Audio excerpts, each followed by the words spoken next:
রসুল আমার ভালোবাসা, রসুল আমার আলো আশা, রসুল আমার ভালোবাসা, রসুল আমার আলো আশা, রসুল আমার প্রেম বিরহের মূল আলোচনা, রসুল আমার কাজে কর্মে অনুপ্রেরণা। বালাগাল উলা বিকামালিহি কাশাফাদ দুজা বিজামালিহি হাসুনাত জামিউ খুসালিহি সাল্লু আলাইহি ওয়া আলিহি। আলহামদুলিল্লাহ।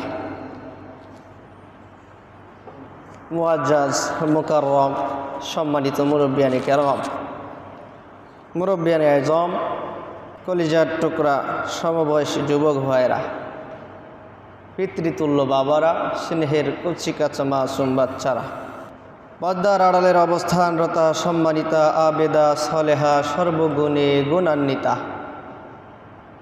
আমার মা ও বোনেরা, আমার প্রাণ প্রিয় ফকিরাবাদ নিবাসী সকলকে জানাই আহলান ও সাহালান, জুমা মোবারক।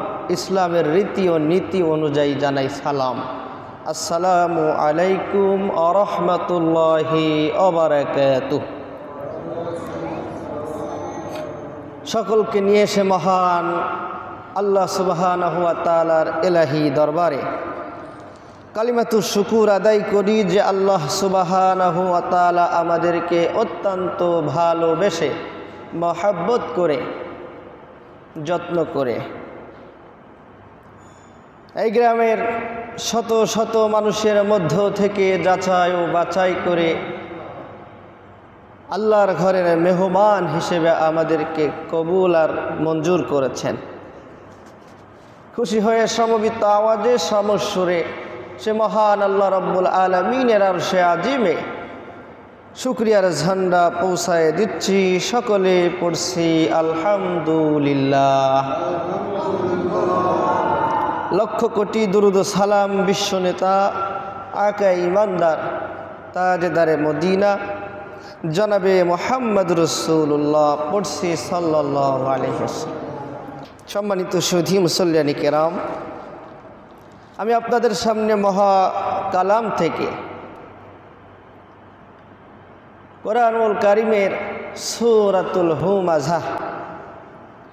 সূরাতুল হুমাযা মহা কালামে পাকের 104 নম্বর সূরা। আল্লাহ সুবহানাহু ওয়া তাআলা এই সূরার ভিতরে আয়াত সংখ্যা দিয়েছেন 9টি। এই সূরার ভিতরে আল্লাহ সুবহানাহু ওয়া তাআলা 3টি মারাত্মক অপরাধ, গুনাহের কথা উল্লেখ করেছেন এবং তার কঠিন শাস্তির কথাও আল্লাহ সুবহানাহু ওয়া তাআলা এই সূরার ভিতরে বলেছেন। আসুন, যেই সূরা আমি তেলাওয়াত করেছি সূরাতুল হুমাযা, একটু বুঝে থাকলে বলেন তো সূরার নামটা কি? একটু বলেন সবাই, সূরার নাম কি? সূরাতুল হুমাযা। এই সূরাটি কুরআনুল কারীমের কত নম্বর সূরা? বলেন একটু, কয় নম্বর সূরা? 104 নম্বর সূরা। কয় নম্বর সূরা? 104 নম্বর সূরা। এই সূরার ভিতরে আয়াত সংখ্যা 9টি। বলেন কয়টি? বলেন না কেন? আয়াত সংখ্যা কয়টি? 9টি। এই সূরাটা আমাদের অনেকের মুখস্থ, যেই সূরার আয়াতের শেষেই শুধু দাদা দাদা, ওয়াইলুল লিকুল্লি হুমাযাতিল লুমাযা আল্লাযী জামাআ মালাও ওয়া আদ্দাদা। এ সূরা অনেকে আমরা শুনেছি না? এই সূরা নামকরণ করা হয়েছে ওয়াইলুল লিকুল্লি হুমাজা, হুমাজাতিল লুমাজা, হুমাজা থেকে এই সূরার নামকরণ করা হয়েছে। আসুন আমরা এই সূরার সংক্ষিপ্ত আকারে এই সূরার আলোকে কিছু কথা বলার চেষ্টা করি। আর আল্লাহ পাক বলছেন ওয়াইলুল লিকুল্লি হুমাজাতিল লুমাজা। ওয়াইলুন মানে ক্ষতি বা দুর্ভোগ, হুমাজা, হুমাজা মানে প্রসাদে পরোক্ষভাবে পরনিন্দাকারী বা অগোচরে কথা বলা। লুমাজা মানে সামনাসামনি সমালোচনা করা, অপবাদ দেওয়া, অপমান করা, অপদস্থ করা, লাঞ্ছনা করা। লুমাজা মানে সামনাসামনি মানুষকে কটাক্ষ করে, ক্রিটিসাইজ করে, সামনাসামনি একটা মানুষকে ছোট করে, একটা মানুষকে অপমান করে, লাঞ্ছনা করে, মানুষের সামনে তাকে কিভাবে ছোট করা যায় সেইভাবে সে কটাক্ষ, ক্রিটিসাইজ করার মতো কথা সে বলে। এটাকে বলা হয় কোরআনের ভাষায় লুমাজা। হুমাজা বলা হয় পিছনে, মানে তার অনুপস্থিতিতে তার ব্যাপারে সমালোচনা করা, বিভিন্ন কথা বলা, এমন কথা বলা যে আমার ওই ভাইটি শোনা মাত্রই এ কথাটি তার অপছন্দ, কষ্ট পাবে ভাইটি, এই রকম কথা বলা, এটাকে বলা হয় হুমাজা। আব্দুল্লাহ ইবনে আব্বাস রাদিয়াল্লাহু তাআলা আনহু হুমাজাকে আলাদা করে বলেন, হাত এবং চোখের দ্বারা যে কষ্ট দেওয়া হয় তাকে হুমাজা বলা হয়। লুমাজা জবান বা জিহ্বা দ্বারা কষ্ট দেওয়া হয়, এটাকে বলা হয় লুমাজা। আল্লাহ রাব্বুল আলামিন সূরা হুমাজার ভিতরে বলছেন ওয়াইলুল লিকুল্লি হুমাজাতিল লুমাজা। ধ্বংস এমন প্রত্যেক ব্যক্তির জন্য যারা সামনাসামনি লোকদেরকে অপমান করে, অপদস্থ করে, লাঞ্ছনা করে, কটাক্ষ, ক্রিটিসাইজ করে, ধিক্কার দেয়, এবং যারা পিছনে কথা বলে, পিছনে নিন্দা করে, এমন ব্যক্তির জন্য ওয়াইলুন মানে তাদের জন্য আছে দুর্ভোগ, তাদের জন্য আছে কঠিন বিপদ। যারা পিছনে কথা বলে এবং সামনাসামনি যারা কটাক্ষ, ক্রিটিসাইজ করে, কোরআনের ভাষা এটাকে বলা হয় গীবত। মুসলিম শরীফের হাদিসের ভিতরে এসেছে রাসূল পাক সাল্লাল্লাহু আলাইহি ওয়াসাল্লাম সাহাবাদেরকে বললেন, তোমরা কি জানো গীবত কি? সাহাবারা ডাক দিয়ে বললেন, ইয়া রাসূলুল্লাহ, ইয়া হাবিবাল্লাহ, গীবত কি? এটা আল্লাহ এবং আল্লাহর রাসূল সাল্লাল্লাহু আলাইহি ওয়াসাল্লাম ভালো জানেন। বলেন না সুবহানাল্লাহি ওয়া বিহামদিহি। সাহাবাদেরকে জিজ্ঞাসা করলেন, সাহাবারা বলো তো গীবত কি? সাহাবারা বললেন, এটা আল্লাহ এবং আল্লাহর রাসূলই ভালো জানেন। সুবহানাল্লাহি ওয়া বিহামদিহি। রাসূল কারীম সাল্লাল্লাহু আলাইহি ওয়াসাল্লাম বলেন, তোমার ভাইয়ের সম্পর্কে এমন কিছু কথা আলোচনা করা যা সে অপছন্দ করবে এবং শুনলে কষ্ট পাবে, এমন কথা এক মুসলমান আর এক মুসলমান ভাইয়ের কাছে বলে, আছে না? আমি আপনার নামে গীবত করতেছি অন্য একজনের কাছে, আপনি যদি শোনেন এই কথাটাকে আপনি অপছন্দ করেন এবং এই কথা শুনলে আপনি কষ্ট পাবেন জেনেও আমি আপনার নামে সমালোচনা করছি, এটাকে বলা হয় গীবত। সাহাবারা প্রশ্ন করলেন, আমার ভাইয়ের ব্যাপারে যে সমালোচনা আমি করছি, যে কথা আমি বলছি, আমার ভাইয়ের চরিত্রের সাথে যদি এই কথাটা মিলে যায় তবুও কি গীবত হবে নাকি? রাসূল কারীম সাল্লাল্লাহু আলাইহি ওয়াসাল্লাম বললেন, হ্যাঁ, যার নামে তুমি সমালোচনা করতেছ তার চরিত্রের ভিতরে যদি এই দোষগুলো থাকে আর এই কথাগুলোও যদি তুমি অপর ভাইয়ের কাছে বলো, এটা গীবত হবে। কারণ তুমি অগোচরে বলতেছ, তার সামনে তুমি বলতেছ না, এজন্য এটা গীবত। আর যদি এই দোষ তোমার ওই ভাইয়ের ভিতরে না থাকে, তাহলে তুমি ওই ভাইয়ের নামে মিথ্যা ছড়াচ্ছ, মিথ্যা অপবাদ দিচ্ছ। সুতরাং ওই ভাইয়ের ভিতরে ওই দোষ নাই, তুমি ওই কথাগুলা বানায়া বানায়া তোমার আর এক ভাইয়ের কাছে বলতেছ। শুনে রাখো, তুমি ওই ভাইয়ের নামে মিথ্যা অপবাদ ছড়াচ্ছ, মিথ্যা কথা বলছো। সুতরাং এই মিথ্যা বলার কারণে তোমার শ্বাস প্রশ্বাসে, তোমার কথার ভিতরে কবিরা গুনাহ লিখা হবে। নাউজুবিল্লাহ। এজন্য এই গীবত করা যাবে না। আমার ভাইয়ের নামে আমি আর একজনের কাছে যদি কিছু বলি, আমার ভাই যদি ওটা নাও করে থাকে, তার চরিত্রের সাথে যদি না মেলে, তাহলে আমি মিথ্যা অপবাদ দিচ্ছি, তার নামে মিথ্যা ছড়াচ্ছি। আর যদি মেলেও তাও তার কাছে বলা যাবে না, কারণ এটা গীবত। যে ব্যক্তি গীবত করল, হযরত মাইমুন রাদিয়াল্লাহু তাআলা আনহুর স্বপ্ন দেখছেন জৈনক এক ব্যক্তির সঙ্গী ইন্তেকাল করেছেন। কে যেন এসে তাকে বলতেছে, তোমার যেই সঙ্গী মৃত্যুবরণ করেছে এই সঙ্গীর গোশত তুমি খাও। বলেন, মৃত মানুষের গোশত খাওয়া যায়? বললেন, এই মৃত মানুষের গোশত তুমি খাও। জিজ্ঞাসা করা হলো, কেন আমি এই মৃত মানুষের মাংস খাবো? তার প্রশ্নের জবাবে বলা হলো, মৃত মানুষের গোশত তুমি এই জন্য খাবা, তোমার সামনে তোমার মালিকের নামে একজন সমালোচনা করছিল, গীবত করেছিল, তুমি তার প্রতিরোধ কিছুই করো নাই, তুমি চুপ করে শুনেছ, এই কারণেই তুমি এই মৃত ভাইয়ের গোশত খাও। তাহলে এবার বোঝেন তো, গীবত করলেও যেই গুনাহ, গীবত শুনলেও সেই গুনাহ।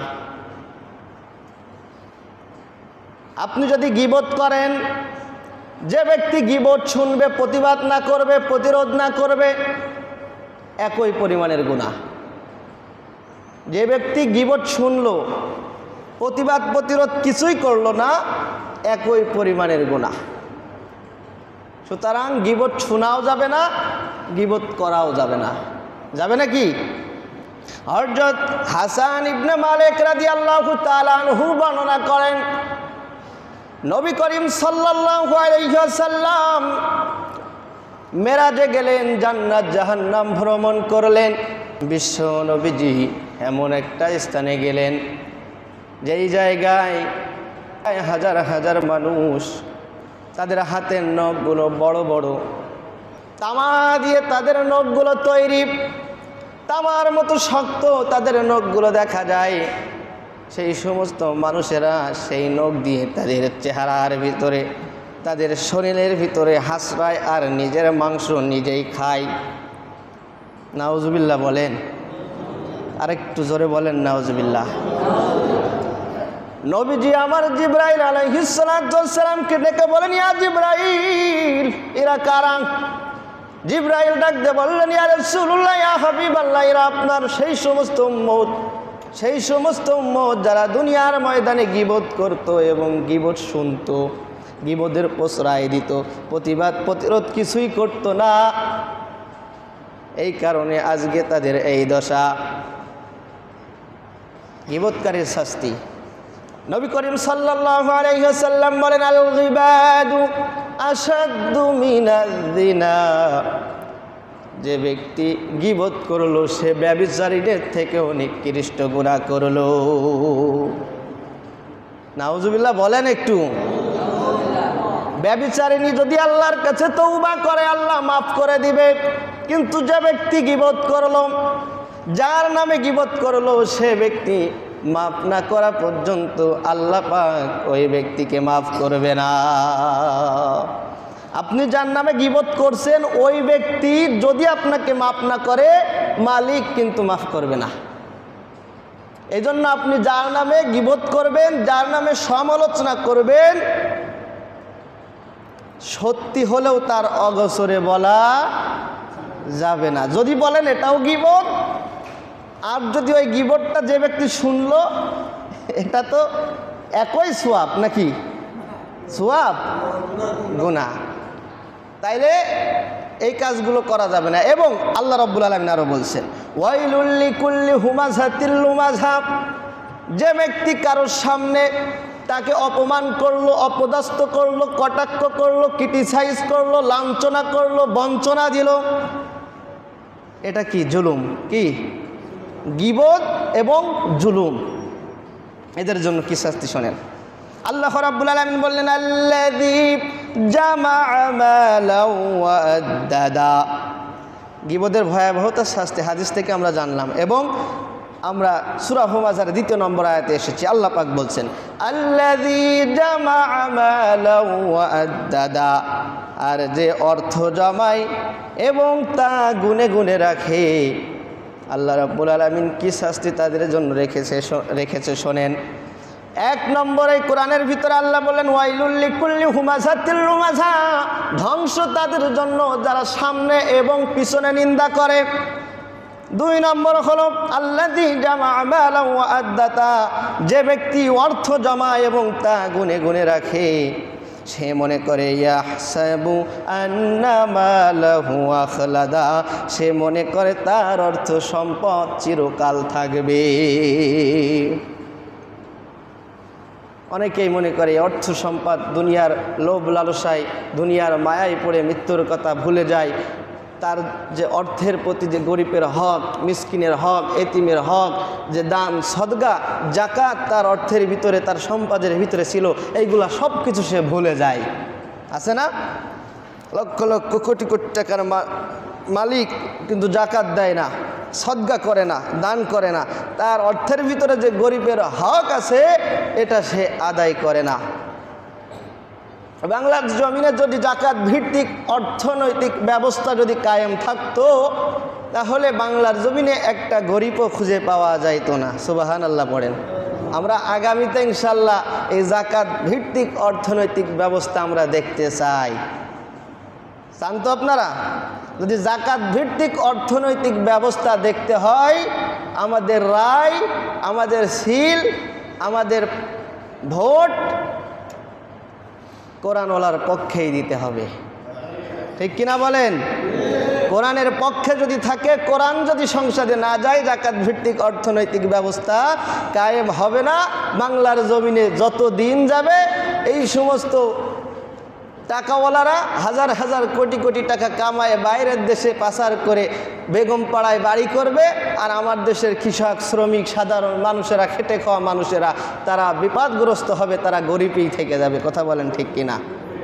জাকাত ভিত্তিক অর্থনৈতিক ব্যবস্থা এমন, যার উপরে জাকাত ফরজ হবে, যার উপরে জাকাত ফরজ হবে, সেই ব্যক্তি যদি কোনো এক গরিবকে একবার জাকাত দেয়, ইসলামের বিধান হলো একটা গরিবকে মাত্র একবার জাকাত দেওয়া যাবে।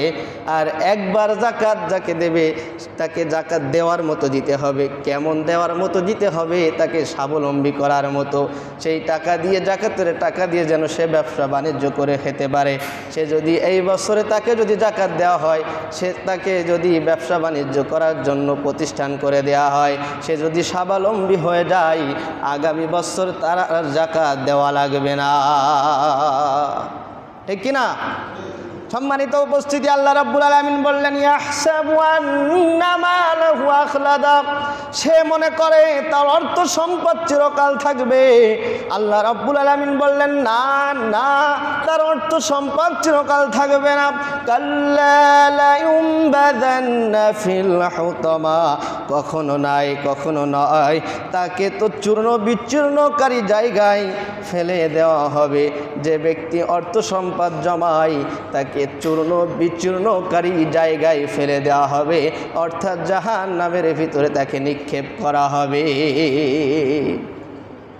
সুবহানাল্লাহ পড়েন। না নাউজুবিল্লাহ বলবেন না, সুবহানাল্লাহ বলবেন না, বলবেন না কি? বলেন তো একটু, বলেন না নাউজুবিল্লাহ। আল্লাহ রাব্বুল আলামিন আরো বললেন, ওয়ামা আদরাকা মাল হুতামা, আর তুমি কি জানো সেই চূর্ণ বিচূর্ণকারী জায়গা কি? ওমা আদরাকা মাল হুতামা, হুতামা এমন একটি জাহান্নাম। হুতামা এমন একটি জাহান্নাম, ওই জাহান্নামের ভিতরে যদি কাউকে ফেলা হয়, ওই জাহান্নামের ভিতরে যদি কাউকে ফেলা হয়, নারুল্লাহিল মুকাদা, ওই জাহান্নামের ভিতরে আল্লাহর আগুন আর আগুন, প্রচণ্ডভাবে আল্লাহর আগুনগুলো উৎক্ষিপ্ত হয়ে আছে, আল্লাহর আগুনগুলো উৎক্ষিপ্ত হয়ে আছে। আল্লাতী তাত্তালিউ আলাল আফইদা, হোতামাকে বলা হয়েছে আল্লাহর জাহান্নাম। আর এই জাহান্নামে যে আগুন থাকবে, নারুল্লাহিল মুকাদা, নার মানে আগুন, আর এই আগুনটা এমন আগুন বলে আখ্যায়িত করা হয়েছে কোরআনুল কারীমের ভিতরে। জাহান্নামের আগুন কোনো জায়গায় বলা হয় না এটা আল্লাহর আগুন। আর হোতামা নামক জাহান্নামের ভিতরে যে আগুনটা থাকবে, এই আগুনটা নারুল্লাহিল মুকাদা, এটা হচ্ছে আল্লাহর আগুন। আর এই আগুনটা কিভাবে মানুষকে পোড়াবে? আল্লাতী তাত্তালিউ আলাল আফইদা, এই আগুনের ভিতরে যখন ফেলে দেওয়া হবে, শুধু মানুষের রক্ত মাংস হাড় হুড্ডি এইগুলাই পুড়বে না, মানুষের হৃৎপিণ্ড, যে অন্তর দিয়ে আমরা কল্পনার জগতে যাই, এই আগুনটা ওই অন্তরের ভিতরে চলে যাবে, ওই অন্তরের অভ্যন্তরে চলে গিয়ে অন্তরটাও জ্বালায়া পোড়ায়া ছারখার করে ফেলবে। নাউজুবিল্লাহ। ইন্নাহা আলাইহিম মুসাদা, এবং তাকে ওই জাহান্নামের ভিতরে নিক্ষেপ করে জাহান্নামের দরজাগুলো ঢেকে দেওয়া হবে, বন্ধ করে দেওয়া হবে। ফি আমাদিন মুমাদ্দাদা, এমন অবস্থায় যে তা উঁচু উঁচু থামে ঘেরাও হয়ে থাকবে। ওই জাহান্নামের ভিতরে যারা থাকবে, বড় বড় খাম্বার সাথে, আগুনের খাম্বার সাথে বেঁধে দেওয়া হবে, এবং তাদেরকে কখনো মৃত্যু হবে না, তাদের মৃত্যু হবে না। তারা আগুনে পুড়তেই থাকবে। আর এমনভাবে পুড়বে, শুধু শরীর পড়বে না, যেই মন দিয়ে তারা চিন্তা ভাবনা করত, তাদের হৃৎপিণ্ড, তাদের অন্তর, আত্মাটাও পুড়তে শুরু করে দিবে। নাউজুবিল্লাহ। তাহলে গীবতের শাস্তি হলো, পরনিন্দাকারের শাস্তি হলো, কাউকে অপমান, অপদস্থ, কটাক্ষ, ক্রিটিসাইজ করার শাস্তি হলো, যে ব্যক্তি জাকাত না দিয়ে, দান সদকা না করে টাকা পয়সা জমায়, গুনে গুনে রাখে না, গুনে গুনে টাকা জমায়, আমার এত টাকা হইল, আমার ব্যাংক আছে এতটি, আমার ব্যাংকে এত টাকা আছে, আমার বিদেশে এই কয়টা বাড়ি আছে, আমার এই কয়টা গাড়ি আছে, এইভাবে যারা হিসাব করে করে টাকা জমায়, তাদের শাস্তি হলো তাদেরকে হুতামা নামক জাহান্নামের ভিতরে দেওয়া হবে। আর ওই জাহান্নামের দরজাটাকে বন্ধ করে দেওয়া হবে, জাহান্নামের খাম্বা পিলারের সাথে তাদেরকে বেঁধে দেওয়া হবে। জাহান্নামের হুতামা নামক জাহান্নামের আগুন তাদের হৃদয়ের ভিতরে লেগে যাবে। এজন্য তো আমাদেরকে গীবত করতে হবে বেশি বেশি, নাকি? হ্যাঁ, গীবতটি বেশি বেশি করতে হবে।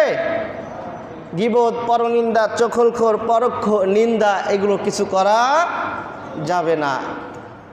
আল্লাহর কাছে আমরা এই সমস্ত গুনাহ থেকে আমরা পানা চাই। দেখেন, যে ব্যক্তি ব্যভিচার করলো, জিনা করলো, সে ব্যক্তিও যদি আল্লাহর কাছে মাপ চায়, আল্লাহ মাফ করবে। কিন্তু আপনি যে যার নামে গীবত করতেছেন, পরনিন্দা করতেছেন, সেই ব্যক্তি যদি আপনাকে মাফ না করে, আপনার কিন্তু মাফ হবে না। সুতরাং আল্লাহ সুবহানাহু ওয়া তাআলা এই গুনাহ থেকে আমাদের সকলকে হেফাজত করুক। আল্লাহ সুবহানাহু ওয়া তাআলা হেদায়েতের মালা পরিয়ে বাকি জিন্দেগিটা আমাদেরকে বাঁচিয়ে রাখুক। মালিকের কাছে সেই তৌফিক কামনা করে এখানে আমার সংক্ষিপ্ত আলোচনা শেষ করছি। আখিরি দাওয়ানা আলহামদুলিল্লাহি রাব্বিল আলামিন। আসসালামু আলাইকুম ওয়া রাহমাতুল্লাহি ওয়া